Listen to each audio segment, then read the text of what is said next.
No es una temporada más. No, no lo es, al menos para mí.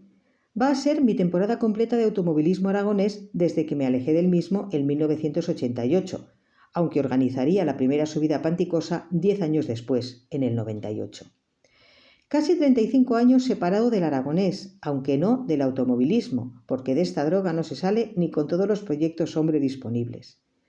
Años de divorcio que me sirvieron para darme cuenta de la principal enfermedad que tenía nuestro deporte dentro de nuestras fronteras cuando lo abandoné, nosotros mismos. Nuestra herencia federativa, nuestra ansia por organizar la federación, nuestra limitada capacidad de enfrentamiento y nuestra nula visión de la política federativa debido a nuestra bisoñez, y aunque escribo en primera del plural debe leerse en primera del singular, fue la enfermedad que me llevó a abandonar. Y va a ser la primera temporada completa que voy a seguir desde ese traumático corte, porque las cosas han cambiado y para mejor, porque entusiasma hablar con los y las protagonistas, desde técnicos hasta federativos, pasando por deportistas y aficionados.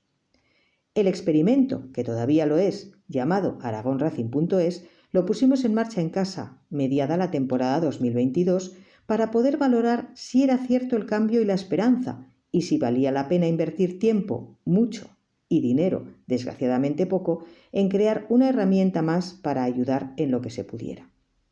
Sé que para todos y todas es otra temporada. Para mí no es una temporada más, es la del regreso de la afición que tenía adormecida. Firmado Kiko Magaña.